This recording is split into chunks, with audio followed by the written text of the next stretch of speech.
ಇದರಲ್ಲಿ ಎರಡೆರಡು ಒಟ್ಟಿಗೆ ಬರುತ್ತೆ. ದೇವರ ಮಹಿಮೆ, ಜೀವನ ಲಿಮಿಟೇಷನ್ನು, ಗೊತ್ತಾಯ್ತಾ, ಸಾಧನೆ, ವೆರೈಟಿ ಎಲ್ಲವೂ ಬರೋದ್ರಿಂದ ಬ್ರಹ್ಮಸೂತ್ರದ ಪ್ರತಿಯೊಂದು ಯಾರಿಗೆ ಲಿಂಕ್ ಆಗುತ್ತೆ ಕೊನೆಗೆ? ಪರಮಾತ್ಮ ಲಿಂಕ್ ಆಗುತ್ತೆ. ದೇವತೆಗಳೇ ಪೂರ್ತಿ ಅಂಥವರೇ ಪೂರ್ತಿ ಹೇಳೋದಕ್ಕೆ ಬರೋದಿಲ್ಲ ಅಂತ ಹೇಳಿದರೆ ಎಲ್ಲಿ ಬರಬೇಕು ಅದಕ್ಕೆಲ್ಲ? ಆಚಾರ ಒಂದು ಸರ್ತಿ ಕೂಡ ನಾನು ತಪ್ಪು ಹೇಳ್ತೇನೆ ಅಂತ ಹೇಳೋದಿಲ್ಲ. ಒಂದು ಸರ್ತಿ ಕೂಡ ಕಡಿಮೆ ಹೇಳ್ತೇನೆ ಅಂತ ಹೇಳ್ತಾರೆ, ತಪ್ಪು ಹೇಳ್ತೇನೆ ಅಂತ ಹೇಳೋದಿಲ್ಲ. ಗೊತ್ತಾಯ್ತು, ಅದು ಭಾರಿ ಇಂಟ್ರೆಸ್ಟಿಂಗ್. ಯಾಕೆಂದ್ರೆ ಅವ್ರಿಗೆ ಗೊತ್ತಿದೆ ತಪ್ಪು ಹೇಳೋದಿಲ್ಲ ಅಂತ ಹೇಳಿ. ಉಳಿದವ್ರು ಹೇಳ್ಬೇಕು, ಅವ್ರು ಮಾತು ಸೇರಿಸ್ಬಿಡ್ತಾರೆ. ತಪ್ಪಿರಬಹುದು ಕ್ಷಮಿಸಿ ಅಂತ ಹೇಳಿ ಎಲ್ಲರೂ ಕೂಡ ಹೇಳ್ದೆ ಅವರು ಭಾರಿ ದುರಹಂಕಾರಿಗಳು ಅಂತ ಅರ್ಥ ಹೊರತು ಅವ್ರು ಹೇಳೇ ಹೇಳ್ತಾರೆ. ಯಾಕಂದ್ರೆ ತಪ್ಪುಗಳು ಬರಲಿಕ್ಕೆ ನೂರಾರು ಕಾರಣಗಳು. ಗೊತ್ತಾಯ್ತು, ಎಷ್ಟೇ ಹುಷಾರಾಗಿದ್ದರೂ ರೋಗ ಬರುತ್ತೋ ಇಲ್ವಾ? ಏನೂ ಮಾಡಿಲ್ಲ, ಯಾವುದೋ ರೋಗ ಬಂದೋಗ್ಬಿಟ್ಟು. ಆ ದೃಷ್ಟಿಯಲ್ಲಿ ನಾವು ಎಷ್ಟೇ ಹುಷಾರಾಗಿದ್ದರೂ ಕೂಡ ತಪ್ಪಾಗುತ್ತಾದ್ದರಿಂದ ಏನು ಮಾಡೋಂಗಿಲ್ಲ, ಪರ್ಫೆಕ್ಟ್ ಅಂತ ಕ್ಲೇಮ್ ಮಾಡೋಕ್ಕೆ ಸಾಧ್ಯನೇ ಇಲ್ಲ. ಕಾಳಿದಾಸರಂಥ ಕವಿ, ಪಾಪ ದೊಡ್ಡ ಕವಿ, ತಪ್ಪಲ್ಲ ಅದು. ಆಪರಿತೋಷ ವಿದುಷ ನ ಸಾಧು ಮನ್ನೇ ಪ್ರಯೋಗ ವಿಜ್ಞಾನಂ. ಒಳ್ಳೆ ಗ್ರಂಥ ಬರೆದಾನ ಪಾಪ.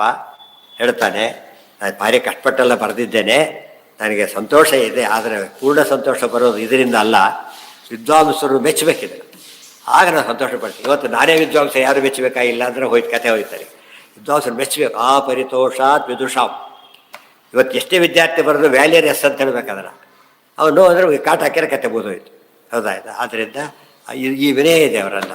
ಯಾವ ಲೌಕಿಕ ಕವಿಗಳು ಕೂಡ ಇವತ್ತು ಭಾರಿ ಕೆಲವರು ಇರ್ತಾರೆ, ಸಿಕ್ಕಾಬಟ್ಟೆ ಇದ್ದಿರ್ತಾರೆ ಅವರು, ಏನೋ ಅಹಂಕಾರ ಇರುತ್ತೆ. ಬಟ್ ಒಂದು ಸ್ಟೇಜಲ್ಲಿ ಏನಾಗ್ಬಿಡ್ತಾರೆ ಅವರು, ಒಂದು ಸ್ಟೇಜಲ್ಲಿ ಬಾಗಿಬಿಡ್ತಾರೆ. ಇಲ್ಲ, ನಾನು ತಪ್ಪಿರೋ ಚಾನ್ಸ್ ಇದೆ ಅಂತ ಒಪ್ಕೊಂಡ್ಬಿಡ್ತಾರೆ. ಇದು ಅದನ್ನು ಆ ರೀತಿ ಮಾಡದೇ ಇರೋ ಒಬ್ಬೇ ಒಬ್ಬಕ್ಕೆ ಸಿಗ್ತಾರೆ. ಅದು ಭಾಳ ತಪ್ಪು. ಚಿತ್ರಾದಿ ಯೋಗ ಇದೆಲ್ಲ ಆಗಿತ್ತು ನಿನ್ನೆ. ಅಂದರೆ ಯಾವುದೋ ವಿಷಯ ಹೇಳ್ತಾ ಆಚಾರ್ಯರು ಮಾಸದ ಬಗ್ಗೆ ಹೇಳಿಬಿಟ್ರು. ಜ್ಯೋತಿಷ್ಯ ಅದಷ್ಟು ಮಾಸಕ್ಕೆ ಯಾವ ಹೆಸರು ಬರುತ್ತೆ? ಚೈತ್ರ ಮಾಸ ಅಂತ ಯಾಕೆ ಕರೀತಾರೆ? ಆಷಾಢನೇ ಯಾಕೆ ಆಗಬೇಕು? ವೈಶಾಖ ಯಾತಕ್ಕಾಗ್ತದೆ? ಹೆಸರು ಸಿಕ್ಕಿಬಿಡಿದೆ. ಯಾವ ದಿವಸ ಹುಣ್ಣಿಮೆ ಆಗುತ್ತೆ ಗೊತ್ತಾಗ್ಬಿಡುತ್ತೆ. ಹುಣ್ಣಿಮೆ ತಾನೇ ನಕ್ಷತ್ರ ಬರೋದು, ಆ ಹೆಸರ ಮೇಲೆ ಇದು ಬರುತ್ತೆ. ಆಗ ನಾವು ಪಂಚಾಂಗ ನೋಡಬೇಕಾಗಿಲ್ಲ. ಇವತ್ತು ಈ ಹುಣ್ಣಿಮೆ, ವೈಶಾಖದ ಹುಣ್ಣಿಮೆ ಅಂದರೆ ಏನಿರಬೇಕು? ಅವತ್ತಿನ ದಿವಸ ವಿಶಾಖ ನಕ್ಷತ್ರ ಇರಬೇಕು. ತೀರ ಅನಿವಾರ್ಯ ಬಂದಾಗ ಹಿಂದೂ ಮುಂದೆ ಸ್ವಲ್ಪ ಇದಾಗಿರೋ ಅದೇ ನಕ್ಷತ್ರ ಲಿಂಕ್ ಆಗಿರೋ ಯಾವುದೋ ನಕ್ಷತ್ರ ಬರೋದಿಲ್ಲ, ಮತ್ತೆ ಹಿಂದೂ ಮುಂದಿಂದ ಆಗ್ಬೋದು ಅಷ್ಟೆ. ಮನೋ ಹಿಂಕಾರೋ ಇದೆಲ್ಲ ಆಗಿತ್ತಲ್ಲ ಮೊನ್ನೆ, ಸ್ವಲ್ಪ ಆಗಿತ್ತಾಗಲಿ ಅಲ್ಲ. ಮೋಕ್ಷಸ್ತು ಸರ್ವಮಾಯುಷ್ಯ. ಇದನ್ನ ಯಾರು ತಿಳ್ಕೊಳ್ತಾರೋ, ವಿದ್ಯೆಯನ್ನು ಓದಿದೆ ಅದನ್ನು, ಗಾಯತ್ರ ಸಾಮವನ್ನು ಯಾರು ತಿಳ್ಕೊಳ್ತಾರೋ ಅವ್ರು ಏನಾಗ್ತಾರೆ? ಸಂಪೂರ್ಣವಾದ ಜ್ಞಾನಿಗಳಾಗ್ತಾರೆ, ಪೂರ್ಣಾಯುಷ್ಯವನ್ನು ಹೊಂದ್ತಾರೆ. ಎಷ್ಟೇ ಪೂರ್ಣಾಯುಷ್ಯ ಹೊಂದಿದ್ರು ಅಪೂರ್ಣನೇ, ಅದು ಮುಕ್ತರಾಗ್ತಾರೆ ಅಂತ. ಮುಕ್ತರಲ್ಲಿ ಏನಿಲ್ಲ, ಆಯುಷ್ಯದ ಲಿಮಿಟೇ ಇಲ್ಲ, ಅದನ್ನು ಮುಕ್ತರಾಗ್ತಾರೆ. ಮುಖ್ಯ ಫಲ ಎಲ್ಲೆಲ್ಲಿ ಹೇಳ್ತಾರೆ ಅದು ಮುಕ್ತರಿಗೆ ಫಸ್ಟ್ ಅನ್ವಯ. ಇವತ್ತು ನೀವು IAS ಓದಿ ಕೆಲಸ ಸಿಗುತ್ತೆ ಅಂತ ಹೇಳಿದರೆ ಅವ್ನು ಪಾಸಾದರೆ ಫೇಲಾದವ್ರಿಗೆ ಅಪ್ಲಿಕಬಲ್ ಅಲ್ಲ. ಆ ರೀತಿ ಹೇಳೋದ್ರಿಂದ ಎಲ್ಲರಿಗೂ ಎಲ್ಲ ಸಿಗೋದಿಲ್ಲ. ಅದಕ್ಕೆ ದೇವತೆಗಳಿಗೆ ಜ್ಞಾನ ಇದೆ, ಮಾಡೋ ಶಕ್ತಿ ಇದೆ. ಕೊನೆಗೆ ಎಷ್ಟು ಶಕ್ತಿ ಇದೆ ಗೊತ್ತೋ ಅವರಿಗೆ? ತಮಗೆ ವಿಹಿತವಾದ ಪದ ತೊಗೊಳಕ್ಕೆ ಬರುತ್ತೆ ಹೊರತು ಮೇಲಿನ ತೊಗೊಳಕ್ಕಾಗಲ್ಲ ಅವ್ರ ಕೈಲಿ. ಅರ್ಥ ಆಯ್ತಾ? ಯಾವ ಪದವಿ ಬೇಕಾದ್ರೂ ಕೊಡೋ ಶಕ್ತಿ ಇರೋದು ಯಾರಿಗೆ? ವಾಯುದೇವರಿಗೆ ಮಾತ್ರ, ದೇವತೆಗಳಲ್ಲಿ. ಅವ್ರ ಮೇಲೆ ಫುಲ್ ನಿಯಂತ್ರಣ. ಮಥನಾದಿ ಎಲ್ಲ ಆಯ್ತದು. ಮಂಥನಾದಿ ಸ್ಥಿತಂ ಯಸ್ತು ತನ್ನಾಮಾನಂ ಹರಿಂ ಪರಂ ತತ್ತತ್ ಕ್ರಿಯೈಕ ಹೇತುತ್ವ ಯೋಗ್ನೌ ಧ್ಯಾಯೇತ್ ಜನಾರ್ದನಂ ರಥಂತಾರಾಶ್ರಯಂ ಪಂಚರೂಪಂ ಸಚ ವಿಮುಚ್ಯತೆ. ಈ ರೀತಿ ಪರಮಾತ್ಮನನ್ನು ಧ್ಯಾನ ಅದೆಲ್ಲ ಓದಿದೆ ಆಗಲೇ. ಲಾಸ್ಟ್ ಮುಂದೆ ಓದಿಬಿಟ್ವಲ್ಲ. ಯಾವುದು ಎಲ್ಲಿದೆ? ಅದಾಗಿದೆ, ಅದೇ ಹೇಳಿದ್ದು. ಮನೋಹಿಂಕಾರ ಅಂತ ಗಾಯತ್ರ ಸಾಮ ಹೇಳಿದ್ರು ಕೊನೆಗೆ. ಓದೋರಿಗೆ ಏನಾಗುತ್ತೆ? ಪ್ರಜಾ ಪಶು ವಿಭಾವತಿ ಅಂತ ಓದಿದ್ದೇವೆ. ಅದನ್ನೆಲ್ಲ ಮುಂದೆ ಹೋಗ್ಬಿಟ್ಟು ಓದಿದ್ವಿ. ಅದಕ್ಕೆ ಆಗಿಲ್ಲ, ಅದಕ್ಕೆ ಹಿಂದೆ ಹೋಗಿದ್ವಿ ಅಷ್ಟೇ. ಮತ್ತೆ ಹಿಂದೆ ಹೋಗ್ಬಿಡೋದು ಬೇಡ. ಈ ರೀತಿ ಮಾಡಿದಾಗ ಇವೆಲ್ಲ ನೋಡಿ, ರಾಯರು ಬದಲಾವಣೆ ಮಾಡೋ ಕೆಲಸಗಳು ಅಂದರೆ ಇದೆಲ್ಲ ಸುಮ್ಮನೆ ಓದಿದ್ರೆ ನಮಗೆ ಲಿಂಕ್ ಮಾಡ್ಕೊಳಕ್ಕೆ ಬರೋದಿಲ್ಲ. ಶ್ಲೋಕ ಇದೆ, ಉಪನಿಷತ್ತಿದೆ, ಎರಡನ್ನು ಸೇರಿಸ್ಕೊಂಡು ಅರ್ಥ ಮಾಡ್ಕೊಂಡು ಸುಲಭದ ಸಂಗತಿ ಅಲ್ಲ. ಅದಕ್ಕೆಲ್ಲ ಟೀಕಾ ಟಿಪ್ಪಣಿ ಅದಕ್ಕೆಲ್ಲ ಇದೆ, ಬರೀತಾರೆ. ಆಮೇಲೆ ಮುಂದೆ ಏನು ಮಾಡ್ತಾರೆ? ಖಂಡಾರ್ಥ ಬೇರೆ ಬರೀತಾರೆ. ಇನ್ನೂ ಸಿಂಪಲ್ ಆಗ್ತಾರೆ, ಖಂಡಾರ್ಥ ಹೇಳ್ತಾರೆ ಅಷ್ಟು ಮಟ್ಟಿಗೆ. ಈಗ ಇದು ಎಲ್ಲಿ ಬಂತು? ಅಭಿಮನ್ಯತೆ ಅದಾಯ್ತಲ್ಲ. ಹಿಂಕಾರೋ ಧೂಮೋ ಜಾಯತೆ ನ ಪ್ರಸ್ತಾವೋ ಜ್ವಲತಿ ಉಪಶಾಮ್ಯತಿ, ಅದು ಮುಗಿತು. ಅದಾದ ಮೇಲೆ ಅಭಿಮಂಥತಿ ಸ ಹಿಂಕಾರೋ ಧೂಮೋ ಜಾಯತೆ ಸ ಪ್ರಸ್ತಾವೋ ಜ್ವಲತಿ ಚ. ಒಂದು ಮಥನ ಮಾಡ್ತಾರೆ. ಈಗ ಕಾಷ್ಟಾದಗ್ನಿರ್ ಜಾಯತೆ ಮಧ್ಯಭಾರ ಮಾಡಿದ ತಕ್ಷಣ ಮೊದಲು ಹೊಗೆ ಬರುತ್ತೆ. ಫಸ್ಟ್ ಬೆಂಕಿ ಹೊತ್ತಿದೆ ಮೊದಲು ಗುರುತೇನೋ ಹೊಗೆ ಬರುತ್ತೆ. ಆಮೇಲೆ ನೋಡ್ತಾನೆ ಜ್ವಲತಿ, ಬೆಂಕಿ ಕಾಣಿಸುತ್ತೆ. ಎತ್ತರದ ಉಮಾ ತತ್ರ ಬನ್ನಿ ಜ್ವಲತಿ. ಸ ಉದ್ಗೀತೋ ಅಂಗಾರ ಭವಂತಿ, ಅದು ಒಳ್ಳೆ ಬೆಂಕಿ ಆಗುತ್ತೆ. ಸ ಪ್ರತಿಹಾರ ಉಪಶಾಮ್ಯತಿ ತನ್ನಿಧನಂ, ಕೊನೆ ಕೆಲಸ ಹೋದ್ಮೇಲೆ ಆರಿಸಿಬಿಡ್ತಾರೆ. ಅದು ನಿಧಾನ. ನಿಧನರಾದರೂ ಹೇಳೋದಿಲ್ಲ. ನಿಧನ ಅಂದರೆ ಏನಿಲ್ಲಿ ಆರಿಸಿದ್ರು ಅಂತ ಅಷ್ಟೇ. ಇದು ಒಂದು ಸಾಮ. ದಿನವೇತ ರಸಾಂತರ ಮಗ್ನವು ಜೀವ್ರೋತಿ, ರಸಾಂತರ ಸಾಮ ಹೀಗಿರುತ್ತೆ ಅಂತೇಳಿ ಪ್ರತಿಯೊಂದನ್ನು ಕೂಡ ಲಕ್ಷಣ ಹೇಳಿಬಿಟ್ಟು ಕೊನೆಗೆ ಹೇಳೋದಿಷ್ಟೇ, ತಿಳ್ಕೊಳ್ಳಿ ಪುಣ್ಯ ಬರುತ್ತೆ, ಮಾಡ್ಲಿಕ್ಕೆ ಹೋಗಬೇಡಿ. ಮಾಡ್ಲಿಕ್ಕೆ ಹೋಗೋರು ಕೂಡ ಅವರೇ ಮಾಡೋಂಗಿಲ್ಲ, ಮತ್ತೆ ಮಾಡೋರು ಕೂಡ ಏನಾಗಬೇಕು, ಅವರಿಗೆ ಗುರುಪದೇಶ ಆಗಲೇಬೇಕು. ಅದಕ್ಕೆ ನಾರಾಯಣ ವರ್ಮ ಇದೆ, ಇಂದ್ರದೇವರು ಭಾರಿ ದೊಡ್ಡ ಅರ್ಹತೆ ಇದೆ ಅವರಿಗೆ. ಆದರೆ ಅವ್ರು ಹೇಳ್ತಾರೆ ವಿಶ್ವರೂಪಾಚಾರ್ಯ ಹೇಳಿಸ್ಕೊಳ್ಳಿ ಅಂತ ಹೇಳ್ತಾರೆ. ವಿಶ್ವರೂಪಾಚಾರ್ಯ ಅವ್ರಿಗೆ ಭಾರಿ ಕಡಿಮೆ, ದೇವಕಕ್ಷೆನೇ ಅಲ್ಲವರು, ಋಷಿಕಕ್ಷೆ, ಅವ್ರ ಹತ್ರ ಹೇಳಿಸ್ಕೋಬೇಕು. ಅದನ್ನು ಮಾಡಿ ಆಮೇಲೆ ಕರೀತಾರೆ. ಇದು ನಮ್ಮ ತುಂಬ ಜನ ತಪ್ಪು ಕಲ್ಪನೆ ಇರುತ್ತೆ. ನನಗೆ ಗೊತ್ತಿರೋಷ್ಟು ಯಾರು ಮಂತ್ರ ಹೇಳಿಸ್ಕೋಬೇಕಾಗಿಲ್ಲ. ಪುಸ್ತಕ ಹೇಳಿದ್ರೆ ಮಂತ್ರ ಅಲ್ಲೇ ಅಲ್ಲ.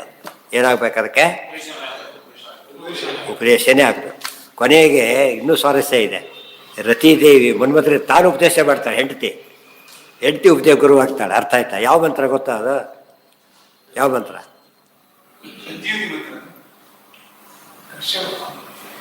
ಯಾರ ಜೊತೆ ಯುದ್ಧ ಮಾಡ್ಬೇಕಾಗಿತ್ತಾಗ? ಅಲ್ಲ, ಶಂಬರ ಯಾರು ಮಾಡಬೇಕಾಗಿತ್ತು? ಮನ್ಮಥ. ಎಷ್ಟು ವಯಸ್ಸಾಗಿದೆ? ಚಿಕ್ಕ ಮಗು, ಬೆಳೆಸ್ತಾಳೆ. 4 ವರ್ಷದಕ್ಕೂ 16 ವರ್ಷ ಆಯ್ತು. ಆಗ ಅವ್ರ ಮಾಯಾವಿ ಅವರು ಅಂತ ಮಾಯ ಗೆಲ್ಬೇಕಾದ್ರೆ ಅಖಿಲ ನಾಶಕವಾದ ಮಂತ್ರ ಪರಶುರಾಮ ಮಂತ್ರ ಅಂತ ಹೇಳ್ತಾರೆ. ಆ ಪರಶುರಾಮ ಮಂತ್ರವನ್ನು ಆಕೆ ಉಪದೇಶ ಮಾಡ್ತಾಳೆ ಗಂಟನಿಗೆ.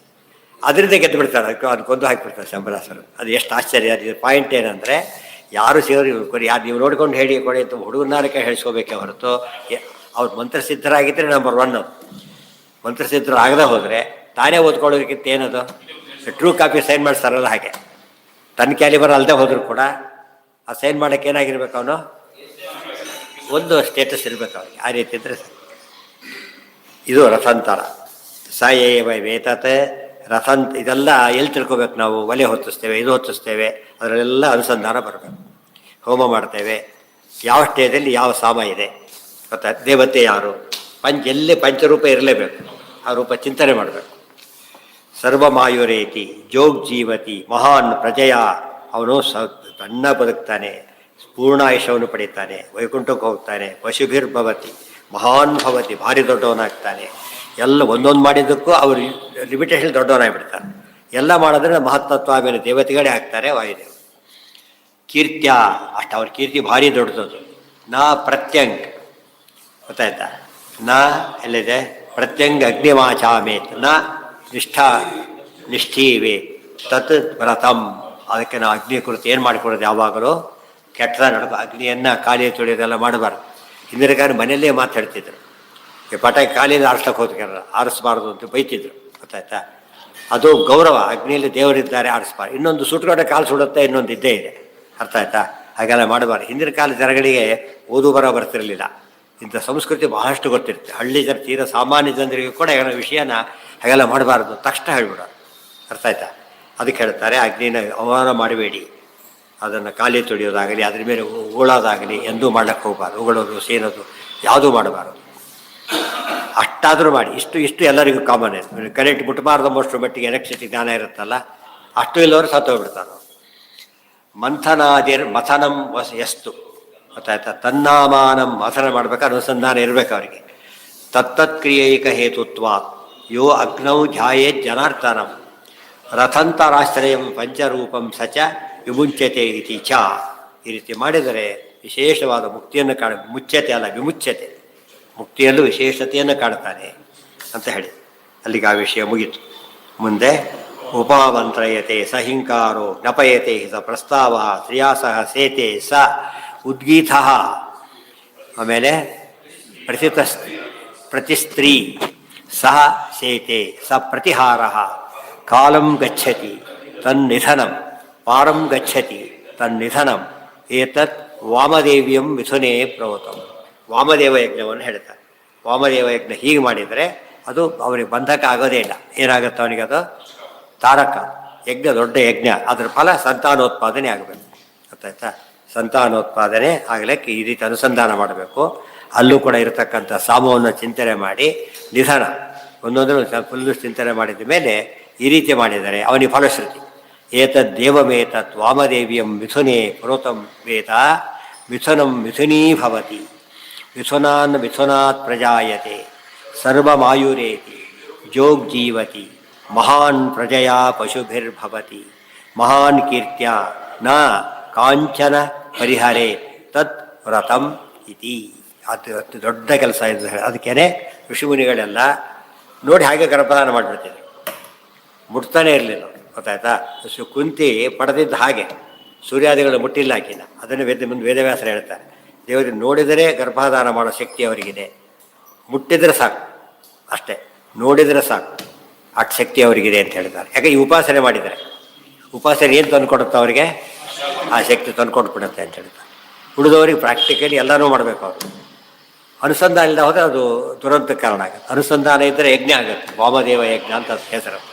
ಆದರೆ ಈ ಪರ್ಫೆಕ್ಷನ್ ಬಂದಾಗ ಅವನ ಮಕ್ಕಳಾಗಲೇಬೇಕು ಅಂತ ಋಷಿಮುನಿಗಳು ಸೇವೆ ಮಾಡಿದರು, ಮಕ್ಕಳಾದರೂ ಅದ್ರ ಏನು ಮಾಡ್ತಾರೆ, ಕೊಡಬೇಕಾದ್ರೆ ಅವರು ಇದೆಲ್ಲ ಅನುಸಂಧಾನ ಮಾಡಿ ಕೊಟ್ಟಾಗ ಅದು ಫಲಶ್ರೀ ಸಿಗಲೇಬೇಕಾಗ. ಈ ಯಜ್ಞದ ಅನುಸಂಧಾನ ಮಾಡಿಕೊಡ್ತಾರೆ. ಆಗ ಅವರಿಗೆ ಅವ ಮೂಲಕ ಕೊಡ್ತಾರಲ್ಲ, ಅವನಿಂದ ಅದು ಟ್ರಾನ್ಸ್ಫರ್ ಆಗುತ್ತೆ. ಮತ್ತು ಯಾರೋ ಕೊಟ್ಟರೆ ಕೆಲಸ ಆಗೋದಿಲ್ಲ, ಅದು ತಿಳಿದವರು ಕೊಡಬೇಕು. ಸಂತಾನ ಸಂಪತ್ ಪರಿಶುದ್ಧ ಭಕ್ತಿ ವಿಜ್ಞಾನ ವಾಗ್ದೇಹ ಸುಪಾಠವಾದೀನ್ ತತ್ವ ಶರೀರೋತ್ಥ ಸಮಸ್ತ ದೋಷಾನ್ ಹತ್ವಾ ಸನೋ ಅವ್ಯಾತ್ ಗುರು ರಾಘವೇಂದ್ರ. ಇವೆಲ್ಲ ಬ್ರಹ್ಮಸೂತ್ರ ಓದಿದ ಮೇಲೆ ರಾಘವೇಂದ್ರ ಸೂತ್ರ ಅರ್ಥ ಆಗೋ ರೀತಿಯೇ ಬೇರೆ, ಸುಮ್ಮನೆ ಓದೋ ರೀತಿಯೇ ಬೇರೆ. ಆ ವಿಷಯ ಗೊತ್ತಾದ ಮೇಲೆ ಅದು ಓದೋ ಕ್ರಮ ಬೇರೆ ಇಲ್ಲ. ಅದು ಯಾವುದೋ ರೀತಿ ಓದಿದ್ರೆ ತಪ್ಪಲ್ಲ. ಅಷ್ಟೊಟ್ಟು ಯಾರು ಬುದ್ಧಿ ಇಲ್ದಾರು ಮಾಡ್ತಿದ್ದಾರೆ ಹೇಳ್ತಿದ್ದಾರೆ. ಎಷ್ಟು ಕೋಟಿ ಅಷ್ಟು ಲೆಕ್ಕನೇ ಇಲ್ಲ. ಪ್ರತಿ ಗುರುವಾರ ಸ್ತೋತ್ರ ಮಾಡೋರಿರ್ತಾರೆ, ಪ್ರತಿ ಭಾನುವಾರ ಮಾಡೋರಿರ್ತಾರೆ, ಪ್ರತಿ ಹಾಲಿಡೇಸ್ ಮಾಡೋರಿರ್ತಾರೆ, ಪ್ರತಿ ಗುರುಪುಷ್ಯ ಯೋಗ ಮಾಡೋರಿರ್ತಾರೆ. ಒಂದು ಎಷ್ಟು ಜನ ಮಾಡ್ತಾರೆ ಯೋಚನೆ ಮಾಡಿದರೆ ನಮಗೆ ಪರಮಾಶ್ಚರ್ಯ ಆಗುತ್ತೆ. ಯಾಕೆ ಆ ಶಕ್ತಿ ಬಂದಿದ್ದರಿಂದ ಸಾಧ್ಯವಾಯಿತು, ಎಲ್ಲರೂ ಸಾಧ್ಯ ಇರಲಿಲ್ಲ. ಯಾರಕ್ಕೆ ದುಡ್ಡು ಕೊಟ್ಟರು ಮಾಡೋದಿಲ್ಲ, ಮಾಡಿದ್ದು ಸುಳ್ಳು ಹೇಳ್ಬಿಡ್ತಾರೆ ಅಷ್ಟೇ. ಮಾಡೋದಿಲ್ಲ, ಅಕಸ್ಮಾತ್ ಒತ್ತಾಯ ಕೊಟ್ಟು ದುಡ್ಡು ಕೊಟ್ಟು ದುಡ್ಡು ತೋಡು ಸುಳ್ಳು ಹೇಳ್ಬಿಡ್ತಾರೆ. ಸಣ್ಣದಲ್ಲಿ ಸಾಮಾನು ನಡೆಸೋ ಸ್ವಭಾವ ಯಾರ ಬಗ್ಗೆ ಹಾಗಲ್ಲ. ಭಾಳ ಎಚ್ಚರ, ಭಾರಿ ಗೌರವ, ಅದೆಲ್ಲ ತಿಳಿದವರು. ಈಗ ಯಾಕೆಂದ್ರೆ ಅವರೇ ಬರೆದಿದ್ದಾರೆ, ಅದಕ್ಕೆಲ್ಲ ಖಂಡಾರ್ಥ ಅವರೇ ಬರೆದಿರೋದ್ರಿಂದ ಆ ಒಂದು ಪರ್ಫೆಕ್ಷನ್ ಇದೆ. ಅದೇ ರೀತಿ ಜ್ಞಾನಿಗಳೆಲ್ಲ ಹಾಗೆ ರವತ್ತೋತ್ಸವ ಅವಳು ಬರೆದಿದ್ದಾರೆ. ಗೊತ್ತಾಯ್ತು, ವೇದೇಶ ತೀರ್ಥರು ಬರೀತಾರೆ. ಇದು ವೇದೇಶ ತೀರ್ಥರು, ಚಾಂದೋಗ್ಯಕ್ಕೆಲ್ಲ ವೇದೇಶ ತೀರ್ಥರದೇ. ಖಂಡಾರ್ಥ ಎಲ್ಲದಕ್ಕೂ ಬರೆದವ್ರು ರಾಯರೇ. ಇವರು ಒಂದೊಂದು ಅಲ್ಲಲ್ಲಿ ಖಂಡಾರ್ಥ ಬರೀತಾ, ಸಂಬಂಧಪಟ್ಟ ಉಪನಿಷತ್ತಿಗೆ ಎಲ್ಲದಕ್ಕೂ ಬರೀತಾರೆ. ಆದ್ದರಿಂದ ಸಿದ್ಧಿ ಬಂತು ಅವರಿಗೆ. ಯಾರು ಏನು ಮಾಡಿರ್ತಾರೋ ಆ ಸಿದ್ಧಿ ಬರೋದು. ಆ ಸಿದ್ಧಿಯಿಂದಾಗಿ ಕೆಲಸ ಆಗುತ್ತೆ. ಇವಾಗ ಬಾಯಿಂದ ಕೆಲಸ ಆಗೋದಿಲ್ಲ. ಅವರು ಅಪಾಯಿಂಟ್ ಟೀಮ್ ಅಷ್ಟೇ, ಒಂದು phone appointment, owner of the proprietor of the company. ಹೋಗಿ sir okay sir okay sir ಅಂತ ಹಾಕ್ಬಿಡ್ತಾರೆ. ಇನ್ನೊಬ್ರು ಇಷ್ಟು ಬರೋದು ಅವ್ರಿಗೆ ಡಿಸ್ಟರ್ಬ್ ಮಾಡಬೇಡ, ಹೋಗ್ಬಿಡ್ತಾರೆ. ಡಿಸ್ಟರ್ಬ್ ಮಾಡಬೇಡ, ಹಿಂಗೆ ಕಾನ್ಫಿಡೆನ್ಸೇ ಇಲ್ಲ. ಅದು ಅಧಿಕಾರ. ಸಿದ್ಧಿ ಅಂದರೆ ಅದು. ಆ ಸಿದ್ಧಿ ಬಂದಾಗ ಮಾಡೋ ಕೆಲಸ ಅಲ್ಲ, ಸಿದ್ಧಿ ಇಲ್ಲದಾಗ ಮಾಡೋಕ್ಕೆ ಬರೋದಿಲ್ಲ. ಈ ಸಿದ್ಧಿನೇ ನಮಗೆ ಒಂದು ತಾನು ಹೇಗಿರಬೇಕು, ಒಂದು ಅನುಗ್ರಹ ಸಂಪಾದನೆ ಮಾಡಿದರೆ ಹೇಗೆ ಮಕ್ಕಳಾಗ್ತಾರೆ ಎಂಬುದು ಇನ್ನೊಂದು. ಎರಡನ್ನೂ ಒಟ್ಟಿಗೆ ಹೇಳ್ತಕ್ಕಂಥ ಕಥೆ. ನಾಳೆ ದಿವಸ ಮುಂದಿನ ಭಾಗ. ಸರ್ವೇಂದ್ರಿಯ ಪ್ರೇರಕೇಣ ಶ್ರೀ ಪ್ರಾಣಪತಿ ನೇರಿತಃ ಯದವೋಚ ಮಹಾಂತೇನ ಪ್ರಿಯತಾ